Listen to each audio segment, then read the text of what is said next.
This episode is sponsored by the Hollywood Casino at Charlestown Races in West Virginia. July's featured entertainment includes Mammoth WVH on the 19th and Danae Hayes on the 20th. Details and tickets at HollywoodCasinoCharlestown.com. Also enjoy complimentary beverages when playing with your Penn Play card. Visit the Penn Play Center to sign up. Must be 21 to enter the casino floor and attend a show. Gambling problem? Call 1-800-GAMBLER.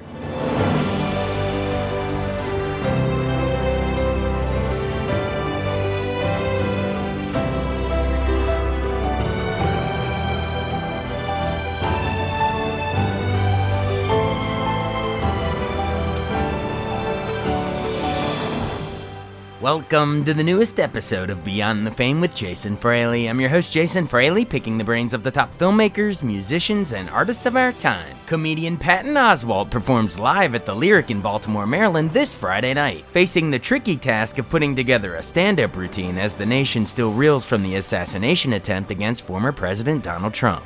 Oswalt joined me to discuss growing up in Northern Virginia before moving out west for an Emmy and Grammy-winning comedy career, as well as voicing the Oscar-winning Pixar animated film Ratatouille.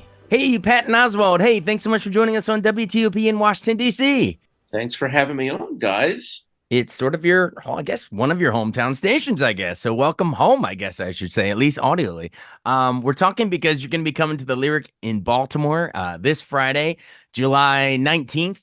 I guess we got to address the serious elephant in the room off the top. It was a weekend for the damn history books. Insane. I guess I want to get to the laughs in a second, but real quick on that note, like where did you watch all that unfold? How did that unfold for you?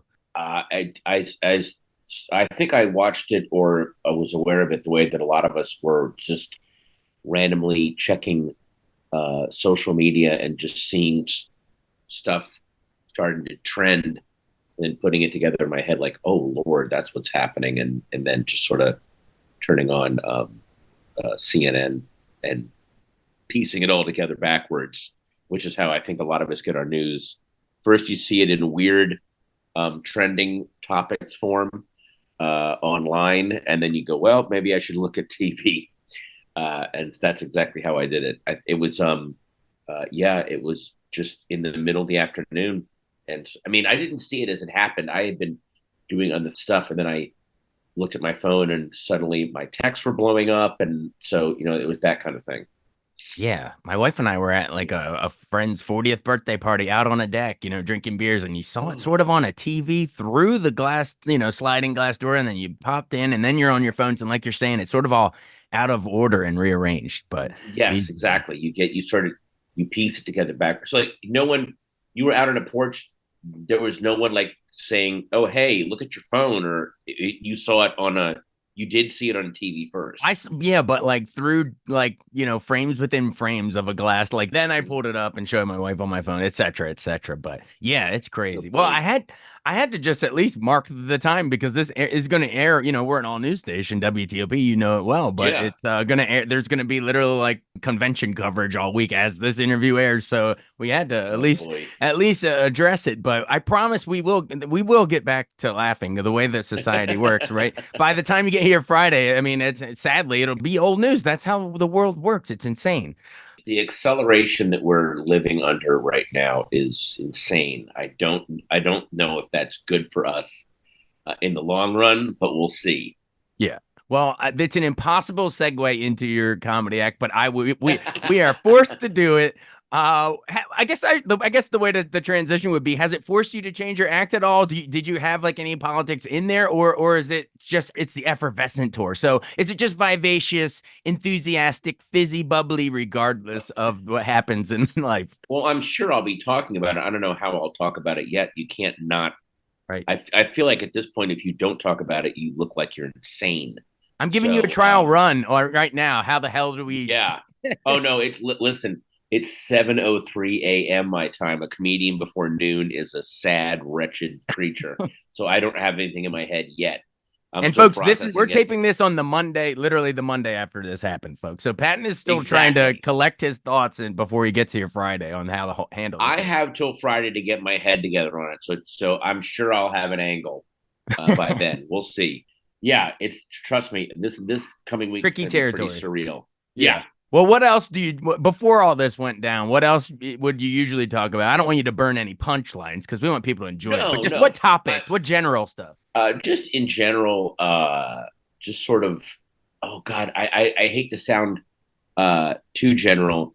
Just the life as I'm living it, life as a uh, um, in a very crazed accelerationist world, how I'm trying to stay funny and sane, which I think that most people are trying to do. I just happen to be funnier about it because I've been doing this for so long. You're always funnier about it. Oh, thanks. Well, we were talking about how you're gonna do your act in general terms. I believe I saw you were named after General Patton. Oh God. Well, I mean, Dad was a Marine and he had high hopes.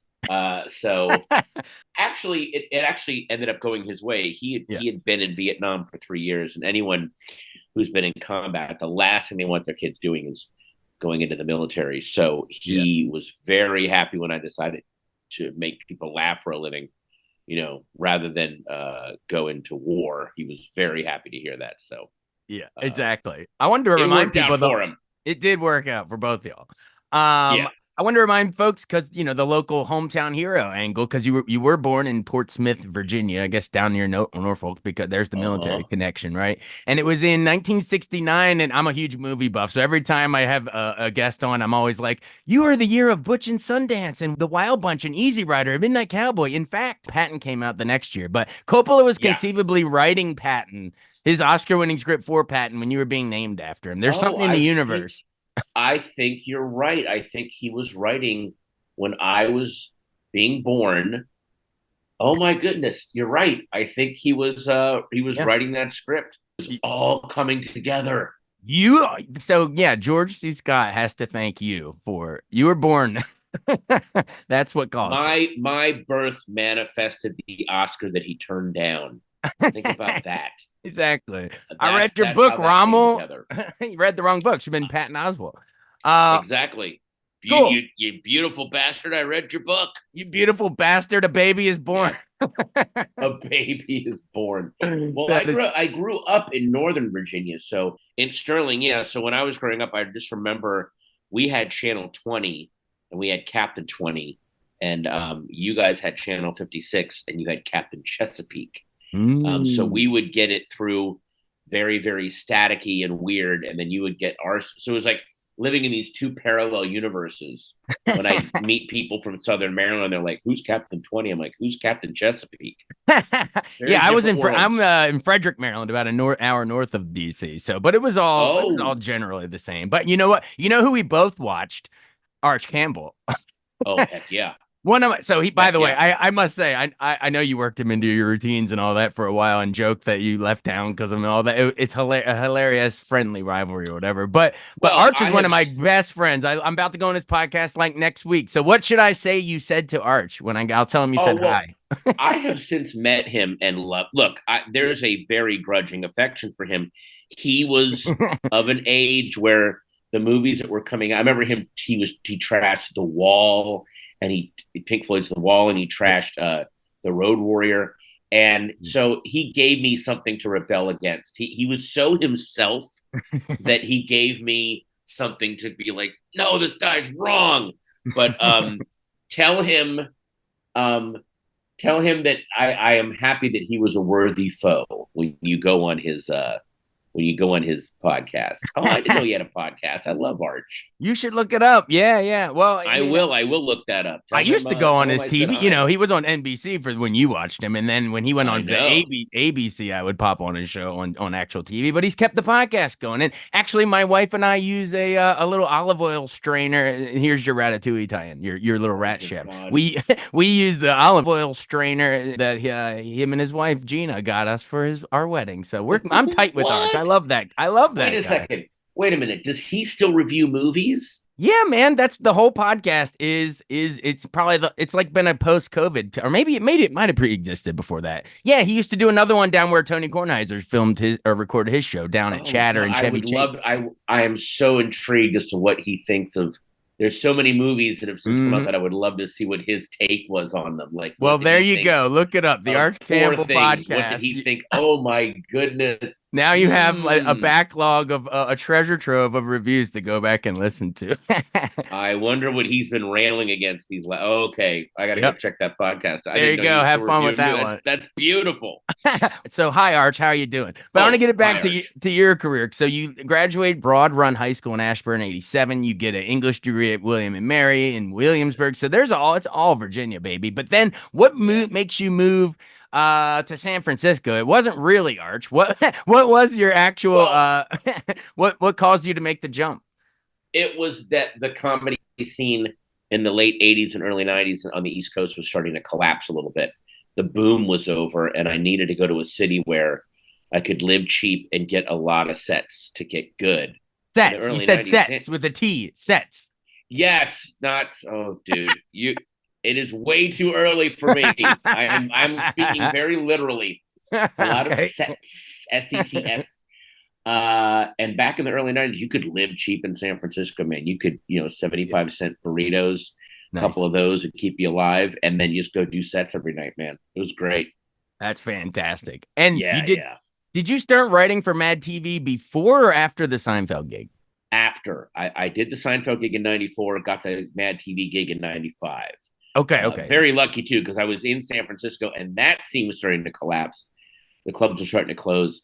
And then I got a job down in LA. Thank God. So Yeah. I want to got remind out by the everyone skin of my teeth. it was your acting debut was the couch where Poppy pees on the couch and you were the Poppy video peas store on the clerk because couch. of course George Costanza can't read Breakfast at Tiffany. He can't read No, Capote. He has to try to rent the movie from you, but you're not having it. It was a funny one. Any memories of working with I guess you worked at Jason Alexander the most on that. it was great because it was my first ever television acting gig, and I was so nervous.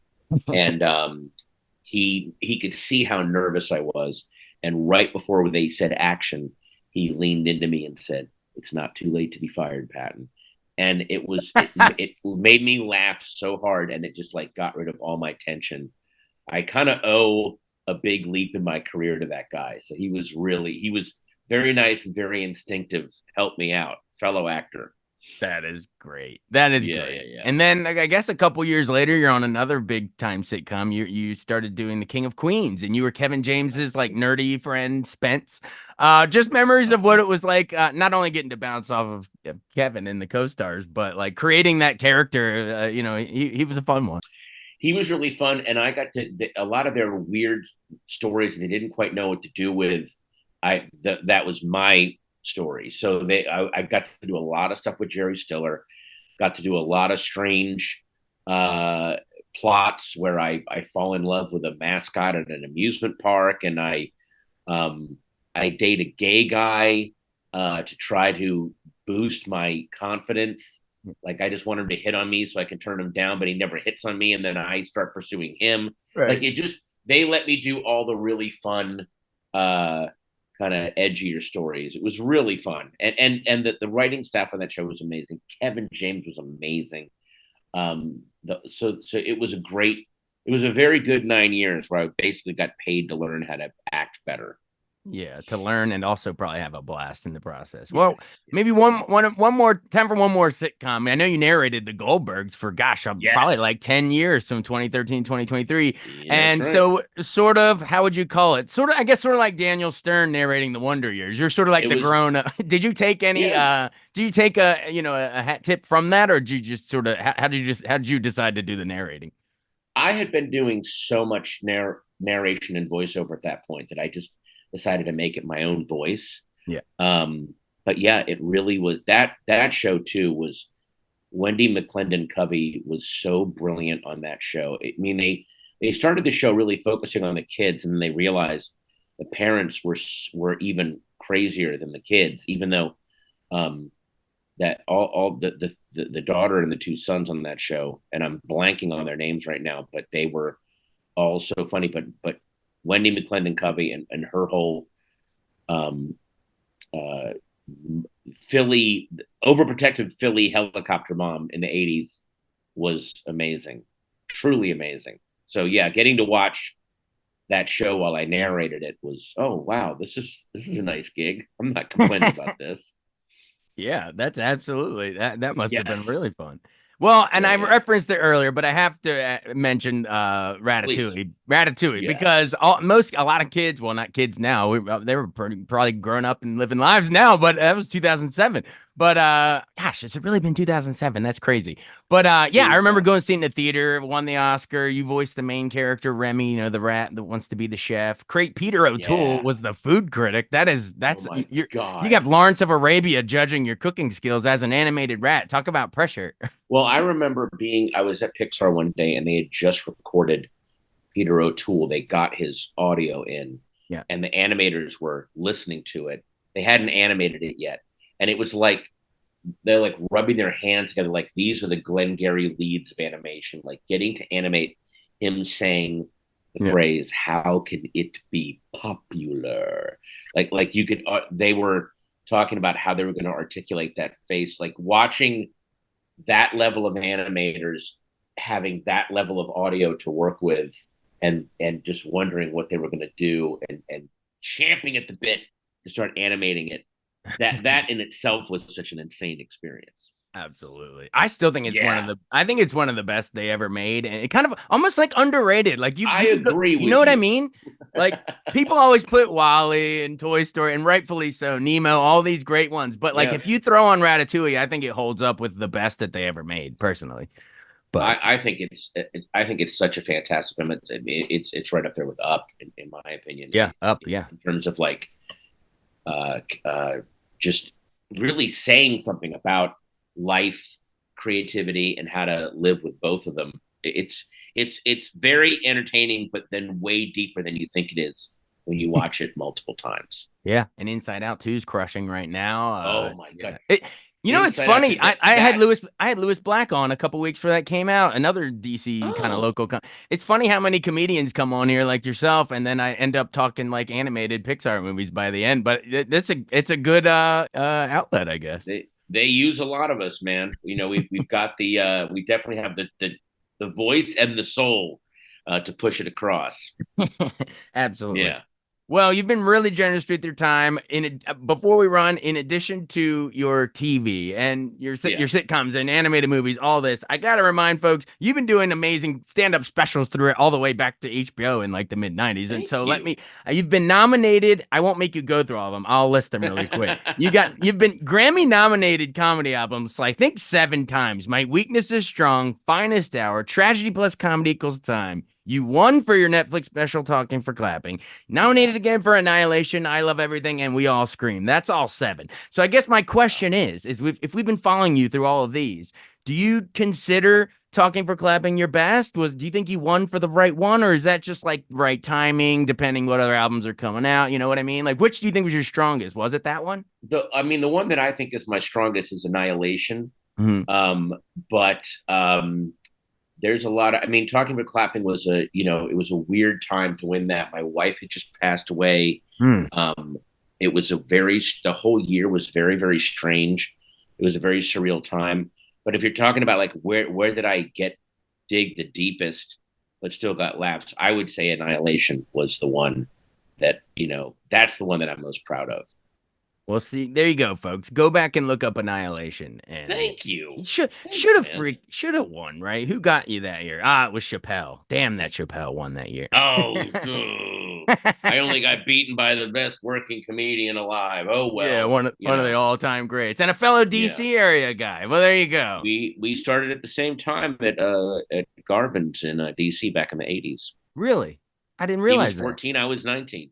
What was he like back then, and what were you like? What would he say Just as about you brilliant back as then? he is now, you could tell like, oh, that guy's going to be huge. He's Yeah. amazing. Yeah. I think when did I first see him? Probably Men in Tights. He was a Chew, right? Or I guess Oh not. yeah, yeah, yeah. Nutty Professor. He was Reggie, the one that's ragging on Eddie. Oh yeah, that's right. That's right. Yeah. But man, that's awesome. Well, I really, really appreciate you joining us. I guess you got an honorary doctorate at William and Mary like just last I year. So did. the hometown area is rooting for you all the way. Is it going to be extra? Let's end here. It's extra special Oh, to come home to Baltimore, DC, that every time you do a gig like this. I used to do so many gigs in Baltimore, and getting to be back in Baltimore, that's a great walking around city. I've got more than an hour of new stuff. There's going to be a lot of stuff that happens this week that I'm sure I'll be talking about. So yeah, this coming Friday, I could not be more excited to be back in Baltimore, and the tickets are going very fast. So just grab what's left because they're going to be gone by Friday.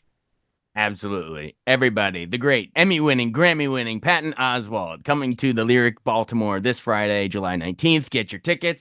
And best of luck to you, sir, to figure out how to navigate out this crazy new current events. But I know you can do it. I know you can do it. Thanks, man. Thank you. All right, Baltimore. I'll see you Friday. All right. See you later. I'll tell Arch you said hey. Seriously, do it. Tell him I said hi. I will. He said I texted him before I got on here, and he was like, "Oh, I consider him a friend now." You guys. I love him. I've met him so many times. He's such a sweetheart.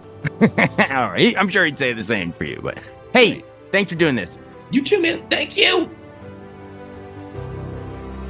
Thanks so much for listening to Beyond the Fame with Jason Fraley. Our theme music is Scott Buckley's Clarion. Remember to give us a 5-star rating if you like what you hear. We'll see you next time.